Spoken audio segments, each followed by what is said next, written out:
그랬죠. 추수할 것은 많되 일꾼이 적다. 같이 따라해 볼까요? 추수할 것은 많되 일꾼이 적다. 여러분, 이 말씀은 이 당시 시대적인 상황, 배경을 예수님께서 잘 설명해 주시고 있는 내용입니다. 예루살렘 인근 근동의 인구가 만만치 않았습니다. 또 순례자들이 명절이 되면 모이는 그 인원 인파는 대단했습니다. 통계에 의하면 한 100만 인파가 모인다. 그렇게까지 말씀하고 있기 때문에 적지 않은 인구가 이 예루살렘을 중심으로 또 주위에 있는 많은 순례자들이 모여들었죠. 길거리에 가면 사람의 치는 큽니다. 얼마나 많은 사람들이 있는지 몰라요. 그런데 오늘 예수님은 일꾼이 적다고 했습니다. 사람은 많은데 쓸만한 사람이 없다는 뜻입니다. 그래서 오늘 본문의 주제는 하나님이 정한 일꾼을 보내주소서, 이런 뜻입니다. 여러분, 우리 서울 장안에도 참 꽤 많은 사람들이 집중적으로 있죠.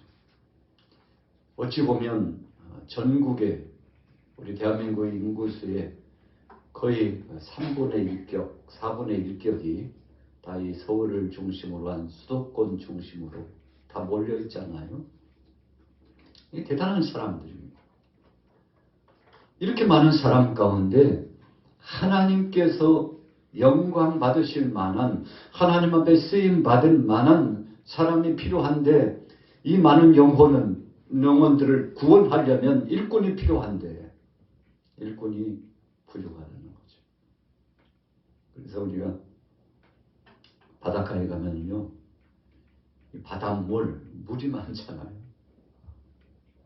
그런데 이 바닷물을 마실 수가 없어요.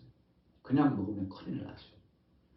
배를 타고 가다가 혹시라도 배에 문제가 생겨가지고 비정상적인 상황이 발생하면 가장 긴장하고 가장 중요하게 여기는 것이 물입니다.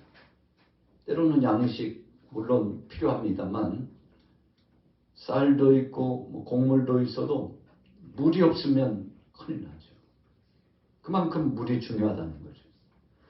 그런데 바닷물을 보고도 물을 마실 수가 없어요. 마시면 큰일 나죠. 처음에는 그냥 한 모금 두 모금 마실 수 있을지 몰라도 계속 이 짠물을 먹다 보면요, 사람이 죽습니다. 그런데 깨끗이 정제돼가지고 정수 처리가 된 이 물을 마시면 사람이 회복되는 거 아니겠습니까? 그래서 지혜로운 사람은 바닷물을 이렇게 떠가지고 햇빛에 의해서 염분은 날아가게 하고 남아있는 이 수분을 먹기 위해서 애를 써서 이 정제 과정을 거쳐서라도 물의 공급을 받으려고 그렇게 쓰는 사람들을 우리가 보지 않습니까? 흔하긴 흔한데 먹을 만한 것이 없고, 흔하긴 흔한데 쓸만한 사람이 없다는 것은 비극 중에 비극 아니겠습니까?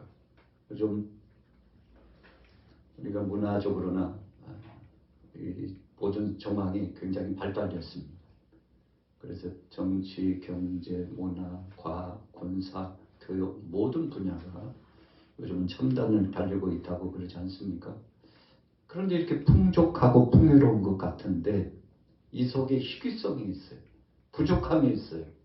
열등감이 있어요. 우리의 마음을 평안케 하고 위로를 주는 역사가 보이질 않아요.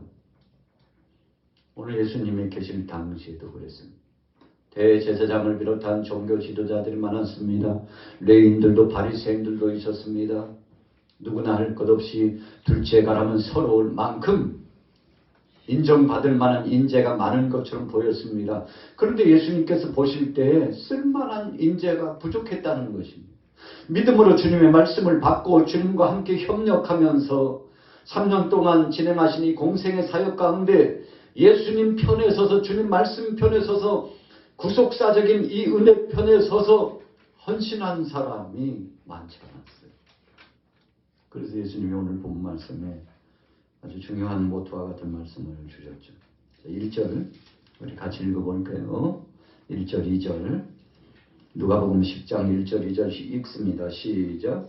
그 후에 주께서 따로 70인을 세우사 친히 가시던 각 동네와 각 지역으로 둘씩 앞서 보내시며 이르시되 추수할 것은 많되 일꾼이 적으니 그러므로 추수하는 주인에게 청하여 추수할 일꾼들을 보내어 주소서 하라. 예수님 12제자를 택해 부르신 다음에 두 번째 하신 일이 70인 제자를 부르신 겁니다. 70명의 제자를 또 엄선하셔서 아무나 부르신 것이 아니고 주님이 부를 만한 자들을 부르셨습니다. 그래서 70인을 세워서 일꾼을 파송하시는데 참 택부족이에요. 택부족이에요.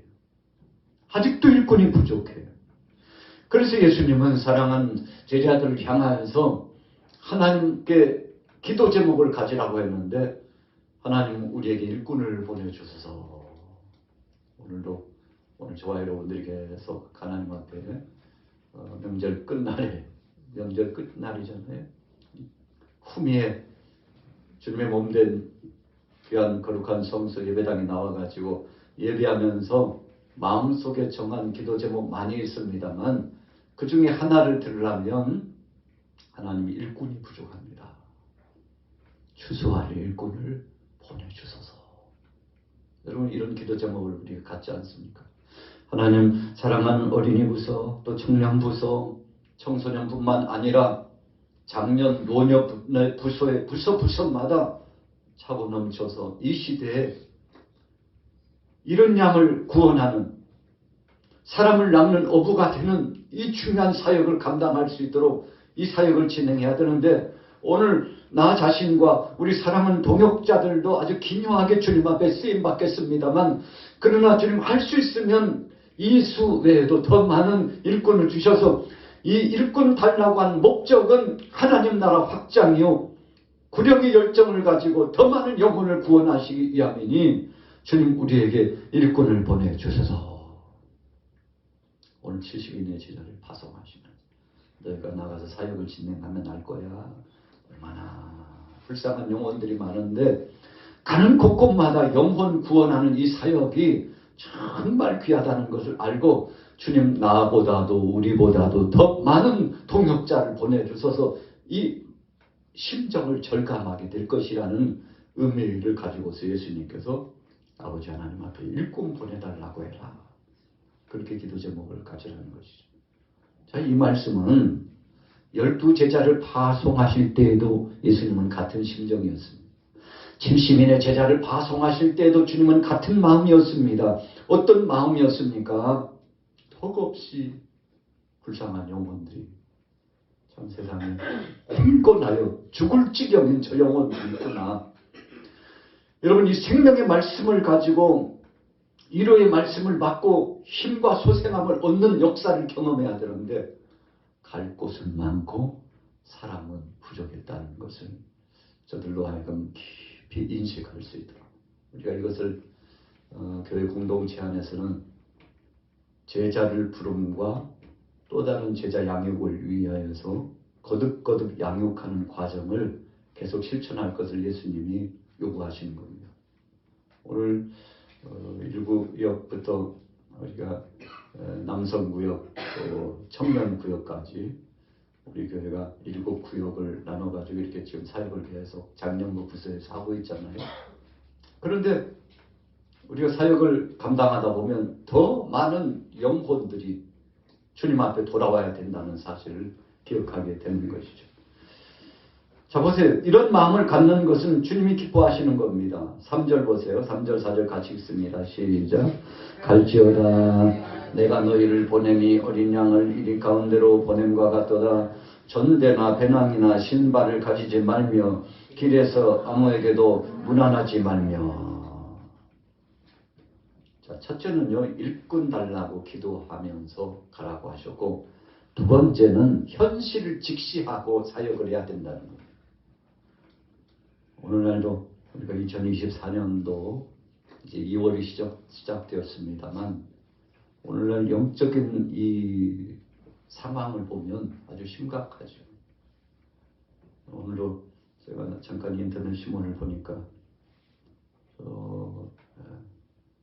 호주 옆에 있는 캐나다에서 배구 경기가 열리는데 이 하나님께서 남과 여인을 분명히 정해주셔서 이 땅에 태어나게 해줬는데 남성들이 성전환을 해가지고 여러분 이 성전환을 자유롭게 해가지고 여성이 남성으로 남성이 여성으로 성을 바꿀 수 있다 이렇게 주장하는 참 아름답지 못한 이런 일들이 국제적으로 지금 계속 진행되고 있어요.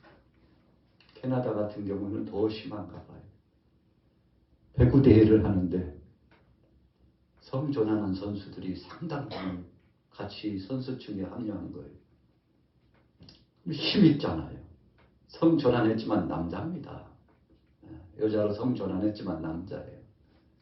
법적으로만 성전환해서 여자로 인정받는 것 뿐이지 참 안타까운 법이 통과가 돼하고 그런 것이지.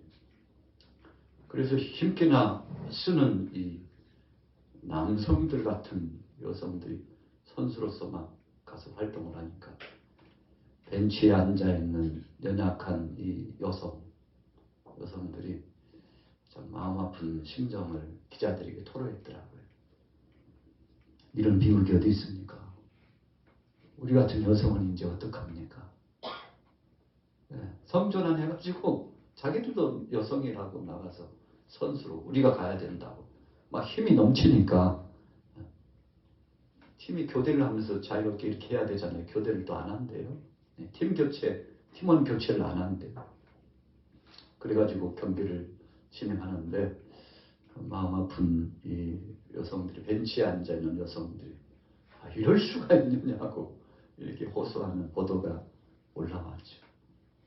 그럼 세상이 점점 이상해져 가고 있습니다. 우리가 지금까지 성경 속에서 남성과 여성 이렇게 하나님께서 양성을 주신 것을 감사하면서 살아왔잖아요. 그런데 우리나라에도 상당 부분 이런 참 악한 영향력이 들어와가지고 지금 뭐 유치원이나 또 초등학생들이나 계속 가르친다고 그러잖아요. 헌법에는 분명히 양성으로 나와 있는데 뭐라고 가르칩니까? 아이들아, 사람의 성은 남성, 여성만 있는 게 아니야. 그래서 성교육을 시키는데 다양한 성이 있다고. 그래서 이 젠더라고 하는 것이 다양한 성이 있어. 그래서 그 다른 성을 인정해야 돼 해가지고 또 성전환하는 것도 인정해야 된다고. 동성애도 이렇게 우리가 이해해야 된다고 이렇게 가르쳐가지고 여러분 적지 않게 우리나라도 계속 이 법적인 영향력을 받고 있잖아요. 그래가지고 미국이라든지 여타 나라들은 이제 동성애를 인정하고 성전환도 인정하고 이렇게 하고 있는데 우리가 하나님 말씀 속에서 분명히 남성과 여성이지 않습니까? 그런데 이런 창조의 섭리와 하나님의 뜻을 계속 거스리는 겁니다. 여러분 계속 거스려요. 그래서 이렇게 하는 것이 선진국이라고, 이렇게 하는 것이 서로를 배려하는 것이라고 이렇게 얘기해가지고 계속 이제 교육의 범주가 점점 시간이 흘러가면서 여러분 이런 하나님께서 원치 않는 영향력이 계속 학계에서 교계에서 또 여러분 온 세계로 이렇게 퍼져나가고 있는데 참 말세가 되었다는 사실을 우리가 깨닫게 되는 거 아니겠습니까? 오늘 예수님도 말씀하셨어요. 지금이 어느 때인지 영적으로 상황을 직시하라. 3절에 그랬잖아요. 갈지어다 내가 너희를 보냄이 어린 양을 이리 가운데 보냄과 같도다.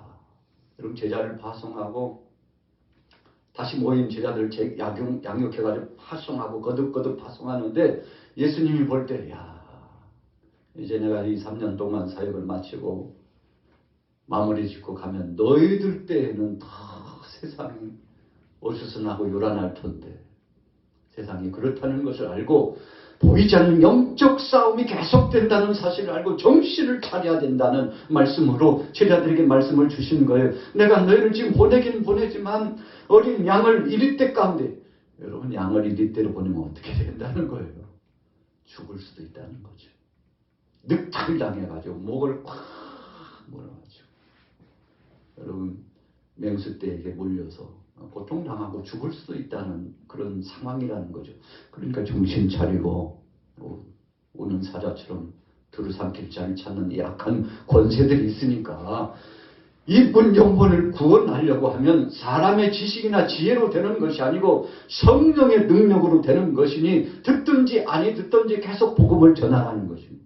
여러분 세상이 불편하고 세상이 육신의 정욕, 안목의 정욕, 이 세상 자랑으로 나가고 사람들의 욕구를 충족하기 위해서 욕망으로 나가고 사탄이 기뻐하는 어그러진 길로 나간다고 해서 그냥 관망하고 있으면 안 된다는 것입니다. 예수님께서는 제자들에게 이 세상에 마치 우는 사자처럼 두루 삼킬 자를 찾는 이 맹수떼처럼 몰려오고 있으니 그 영혼을 지키기 위해서 하나님 아버지 앞에 주여 주소할 일꾼들을 더 많이 보내주옵소서.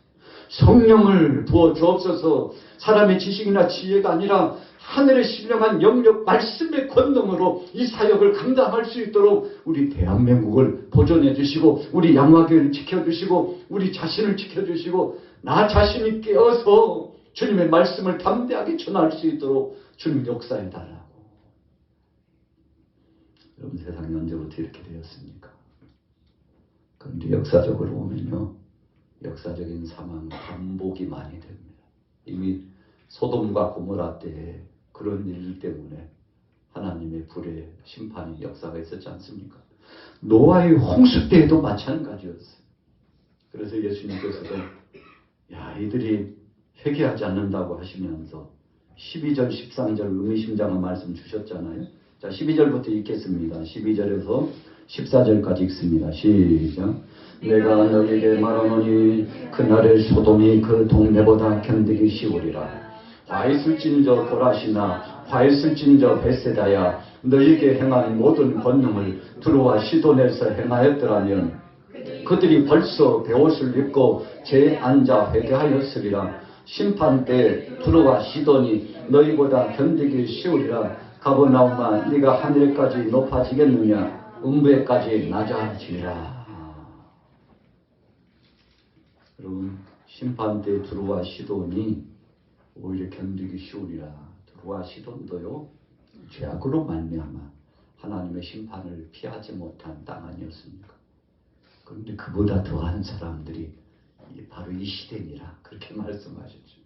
여러분 그래서 우리가 2024년도 2월을 지나면서 이 시대 국제 정세 모든 세상에 돌아가는 이 상황들을 보면요, 야 소돔과 고모라 땅은 이유도 아니구나. 이런 말이 우리 속에서 나와야 돼요. 예수님이 예루살렘 근동에 있는 이 백성들을 보면서 참 큰일 났다.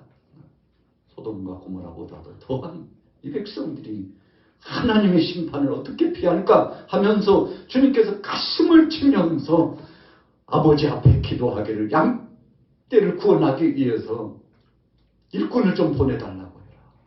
여러분 어떤 일꾼입니까? 세상을 깨우고 심령들을 깨울 수 있는 말씀을 붙잡은 선한 일꾼들이 필요하다는 건데 여러분 요즘 보면은 신학교에도 신학생들이요 지원을 안 해요. 신학생들이 뚫고 있다니까요. 신학생들이 뚫고 있어요. 우리가 교회가 자꾸 급감하는 거 걱정하고 우리 크리스찬 수가 줄어드는 거 걱정하고 있는데 그뿐 아니에요. 영적인 세계에 엘리사 시대에 참 그 많은 백성들을 구원하기 위해서 여러분 북이스라엘이 얼마나 타락하고 하나님의 뜻을 거스르면서 나갔습니까? 그런데 세상에 악할지라도 지금 한 영혼을 더 구하기 위해서 신학교를 확장하고 영적으로 확산이 돼가지고 영혼 구원하는데 진력을 다했지 않습니까? 지금 이 시대도 마찬가지예요. 여러분 우리 대한민국의 신학교 수가 학생들의 수가 자꾸 줄고 물론 초등학교도 줄고 중학교, 고등학교도 줄고 있습니다만 영적인 이 귀한 성업을 감당하는 목회 후보생들이 줄고 있다는 것은 우리가 다시 한번 돌이켜보면서 깨어 있어야 될 지금 상황이 되었다는 것입니다. 여러분, 세상이 그만큼 악해지고 있다는 거예요. 생명의 복음을 붙잡고 열정을 가지고 어디든지 가서 하나님의 말씀을 전하고자 하는 이 믿음을 가진 사람들이, 뜨거운 신앙의 열정을 가진 사람들이 적어지고 있다는 것은 그만큼 세상이 어둡고 칠흑같이 어두운 이 세상 상황 속에서 여러분, 수많은 영혼들이 굶주린 자의 모습처럼 맹수떼에게 늑탈당하고 있는 상황이 이루어지고 있다는 사실을 반증하고 있는 것이기 때문에 그렇습니다. 오늘 예수님 뭐라고 말씀하셨습니까? 소돔이 그 동네보다 견디기 쉬워요. 여러분 보세요. 이 시청 광장을 중심으로 해서 퍼레이드하는 거 보세요. 참 대단합니다. 여러분, 하나님이 기뻐하시지 않는 것을 계속 진행해. 13절 보세요. 고라시나 활쓸진저 베스다야 너에게 행한 모든 권능을 두루와 시돈에서 행하였더라면 그들이 벌써 베옷을 입고 제 앉아 회가하였으리라. 그래서 저나 여러분들이나 여러분 깨어있지 않으면 세상이 휘둘리게 됩니다. 뭐 믿는다는 게 다 그런 거 아니야. 그냥 적당히 그냥 신앙생활 하면 되지 뭐. 그런 거 아니야. 그런 거 아니야. 뭐 집은 별거 있어. 다 그런 거 아니야. 여러분, 그냥 적당히 신앙생활 하다 보면 오늘 예수님께서도 탄식하시면서 적당주의에 빠졌던 그들을 향해서 예수님께서 책망하셨는데, 자 보십시오. 그래서 얼마나 급하셨으면 3절에 갈지어다 내가 너희를 보냄이 어린 양을 이리 가운데 보냄과 같다. 그렇지만 지금 너희들이 사람 보지 말고 세상 의지하지 말고 하나님이 주신 성령의 능력으로 내가 너희에게 준 말씀의 권능을 가지고 나가서 선포해야 될진데, 그래서 예수님 너희들 단단히 준비하고 영적으로 준비하고 육신적으로 준비하지 말라 그랬어요. 그 말씀이 4절입니다. 같이 읽어볼게요.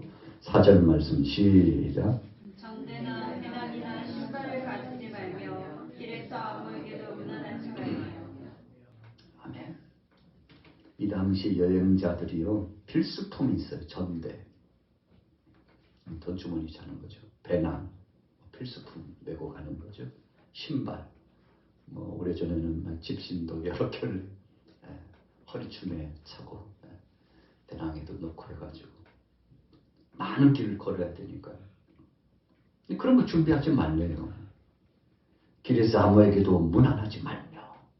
여러분, 아무에게도 무난하지 말라는 것은 세상 일에 너무 기가 밝아가지고 웬일이야, 왜 이렇게 사람들이 모였대야.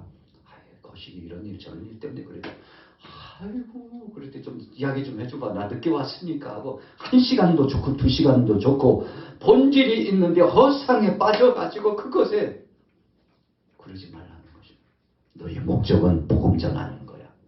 그러니 세상 것에 창념에 빠져가지고 거기서 머물러 앉아가지고 그런 시간을 허비하지 말고 지금 기묘한 심정으로 나가서 생명의 복음 붙잡고 가가지고 이 영양승을 나가서 선포하는데 그 핵심이 무엇입니까? 5절이에요. 5절 6절 같이 읽습니다. 시작. 어느 집에 들어가든지 먼저 말하되 이 집이 평안할지어다 하라. 만일 평안을 받을 사람이 거기 있으면 너희의 평안이 그에게 머물 것이요 그렇지 않으면 너희에게로 돌아오리라. 여러분들에게 평안이 있기를 원합니다. 그런데 무슨 평안인가 하면요, 우리 따라해보겠습니다. 그리스도의 평화가 있기를 축복합니다.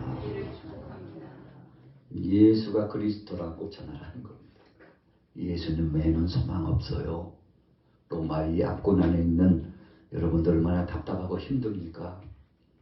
분봉왕도 백성들을 위한 정치를 하지 않고 하나님 뜻과는 상관없이 백성들의 그 애달픈 마음과는 상관없이 자기 욕심 챙기느라고 분주한 저런 왕들도 있는데 얼마나 힘듭니까? 그러나 낙심하지 마세요.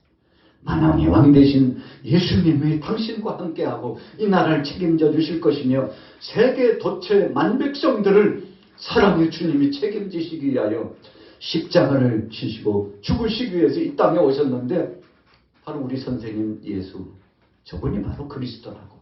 예수 그리스도 안에서 평안을 누리시기 바랍니다. 여러분 이렇게 복음을 외쳐 전하라고 했는데 사람은 70인의 제자들이 나가서 복음을 전하고 복음만 전했습니까? 예수 이름으로 귀신도 쫓아내고 병자도 치유하고 회복시키고 능력의 역사가 나타나는데 정말 놀라운 변화가 나타났죠. 자, 8절부터 읽습니다. 10절까지 시작.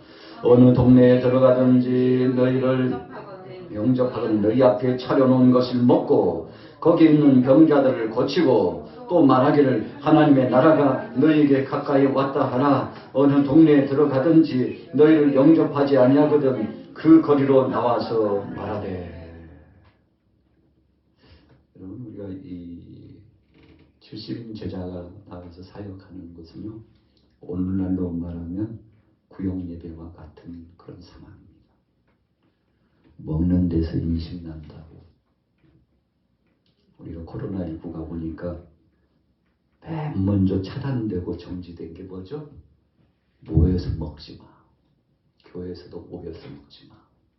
모여서 기도하지 마. 모여서 예배하지 마. 모이면 안 돼. 그러니까 교제가 끊겨졌어요. 식당에서도 모이기가 쉽지 않잖아요. 제한적이. 가정에서 누구네 누구씨가 자녀들이 저기 제주도 사는데 들어가더라고. 아니 모이면 안 되잖아. 그러니까 말이야. 어떡한데. 이웃집에서 신고했네요. 안 모여야 되는데 모였다고. 그러다 보니까요. 이 감시 눈이 대단해요. 이 감염병 때문에 영적인 교제가 차단되고 함께 먹는 자리가 다 끊겼어요.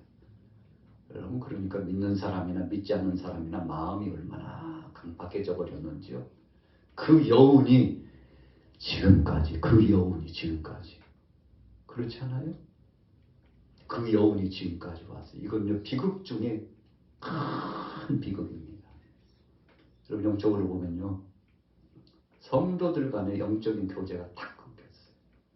그 이후로 여러분들 이웃들 우리 교우들 모셔가지고 같이 식사하고 구역 예배 드리고 함께 모여가지고 교제 나누고 이웃을 초대하고 이런 일들이 지금 정상적으로 회복이 됐습니까? 아직도 껄쩍지근하네. 사람 오는 게 진짜 부담되는구만. 우리가 언제부터 모였다 그랴. 부담되는구만. 이렇게 됐으니까 아직도 이러고 있다면요 빨리 회복해야 됩니다. 여러분 영적으로 엄청난 손실이에요. 오늘 예수님께서 사랑하는 12제자를 파송하시면서 그 가정에 들어가 뭐라고 그랬습니까? 8절에 보니까 너희 앞에 차려놓은 것을 먹으면서 교제가 이루어져. 함께 먹고 나누면서 여러분 교제가 이루어져서 먹는 데 끝나는 것이 아니고 거기서 말씀의 영의 양식이 나가고 함께 축복의 기도해주고 그렇게 하면서 지역의 변화를 경험하고 나라가 하나님의 은혜를 경험하고 여러분 교회가 회복이 되고 살아나는 역사가 나타나는데 우리 교회도 여러분 이런 관계 교제가 빨리 회복돼요. 그래서 할 수만 있으면 우리 구역장님들은 구역원들을 좀 초대해가지고 집에서 예배도 드리고 또 식사도 좀 같이 하고 이런 의도적으로라도 이 교제를 빨리 이어시기를 주의 이름으로 권면하고 축복합니다. 할렐루야. 여러분 이게 끊겼어요. 교회만 그러는 게 아니에요. 여러분 이웃간에 한번 보세요. 이 관계 교제가 굉장히 많이 끊겨 있습니다. 이것은 엄청난 손실이에요. 나라 안에서도 손실이고 교회 안에서도 하나님 앞에서도 엄청난 영적인 손실인데 여러분 그래서 모이기를 피하지 말고 마지막 시대에는 할 수만 있으면 모이지 않도록 하는 것이 능사인데 그러나 그것을 피하지 말고 여러분 그래서 가정 중심으로 자꾸만 모이기를 즐겨 하시기를 축복합니다. 여러분 이것이요 우리가 살아가는 삶의 이 무대에서의 본질적인 회복입니다. 이것이 회복되면 여러분 이것이 회복되면 가정도 살아나고 어떻게 보면 아이고 귀찮아가지고 누구 온다는 것이 엄청 부담되고 그럴 수 있는데 그런 하나만 알고 둘은 모르는 거예요. 그렇게 함으로써 가정에 복이 임하고 그 가정에 와서 믿음의 사람이 들어가면요 머리 숙여가지고 1분이라도 2분이라도 축복기도 해주고 가시잖아요. 얼마나 감사합니까. 이런 진귀하고 보배로운 것을 사람들이 이런 가치를 잘 몰라요. 여러분 그래서요 바로 옆에 살아도요 누구 씨가 사는지 모르겠어. 서로 교제가 서로 부담이 되는 거예요. 그러나 여러분 용기 있는 사람이 문을 연다고 서로 교제를 나누기 위해서 음식도 또 뭐 함께 교제할 수 있는 시간도 이렇게 출발하면 하나님의 은혜가 임할 줄로 믿습니다. 자 이제 결론입니다. 그러시면서 예수님 말씀하셨어요. 이런 관계가 깨진 세대를 향하여서 하나님 앞에 기도하라고 그랬어요. 하나님 추수할 것은 많은데 일꾼이 적으니 우리에게 추수할 일꾼을 보내주셔서 이런 용기 있는 사람들 적극적으로 복음을 들고 갈 수 있는 믿음의 제자들이 더 많이 양육될 수 있도록 주님 일꾼을 보내주시옵소서. 그래서 우리 어린이 또 청년, 장년, 노년, 중년 할 것 없이 많은 일꾼들이 모여서 여러분 그래서 교회는요 자주 모여서 자주 먹는 것이 좋습니다. 차도 마시고 음식도 나누고 그리고 영적인 양식 말씀도 나누고 성경도 보고 기도도 하고 이런 것을 하나님이 기뻐하시는데 자 결론 내려보겠습니다. 16절 우리 같이 읽고 말씀 마무리 짓겠습니다. 16절 시작. 너희 말을 듣는 자는 곧 내 말을 듣는 것이요 너희를 저버리는 자는 곧 나를 저버리는 것이요 나를 저버리는 자는 나 보내신 이를 저버리는 하시니라. 아멘. 뭐라고 말씀했습니까? 너희 말을 듣는 자는 곧 내 말을 듣는 것이요. 여러분 이 풍조 자체가 전도자를 귀하게 여기는 지역은 살아나고 회복될 것이요 전도자를 귀하게 여기지 않는 그 지역과 그 나라는 망할 것이다 그런 뜻이에요. 얼마나 의미한 말씀입니까? 복음 들고 들어온 사람들을 환영하고 그들을 선대하고 우리 한국교회 역사에도 초대교회 당시에 선교사님들이 들어오셨는데 호쟁이 들어왔다고 얼마나 박대했는지 몰라요. 예수 귀신을 전하는 자가 왔다고 그래가지고 얼마나 박대했는지 몰라요. 그런데 어떤 지역에서는 그분들을 섬겼어요. 어서 오시라고. 코가 이상하면 어떻고 눈이 어떻고 이상하면 어떻습니까? 좋은 말씀 주시려고 오셨는데 하고 손님을 대접하는 심정으로 선교사님들을 환영한 그 동네에는요 그 물살 타고 먼저 생각이 바뀌고 선하신 하나님의 말씀이 들어가니까 심령이 바뀌고 그래가지고요 교회가 맨 먼저 세워진 곳마다 다 변화를 일구고 문명이 발달하고 지역이 발전해가지고 여러분 그래서 하나님의 은혜를 체험한 지역이 얼마나 많습니까? 여러분 한번 통계적으로 보세요. 교회가 많은 지역 선교사님 들어가서 복음을 전해가지고 맨 먼저 복음을 받은 지역들은요 다 그 자손들이 잘 되고 지역이 잘 되고 하나님께서 책임져 주셨죠. 그런데 어떤 지역은요 악착같이 복음 들어오는 것을 방해하고 목회자들을 핍박하고 선교사들을 핍박하고 교회를 핍박한 지역들은 계속 영적으로 침체되어 있고 지금도 여러분 고통을 당하고 있지 않습니까? 오늘 여러분들과 저는 생명의 복음 안에서 주님 추수할 것이 부족합니다. 추수할 것은 많은데 일꾼이 부족합니다. 일꾼을 주님 보내주옵소서. 그래서 우리 양화교회가 이제 2월 다가기 전에 더 많은 일꾼들을 하나님이 보내주셔서 하나님의 영광을 이루고 하나님의 뜻이 이루어지는 놀라운 역사 경험하게 되시기를 예수님의 이름으로 축원합니다.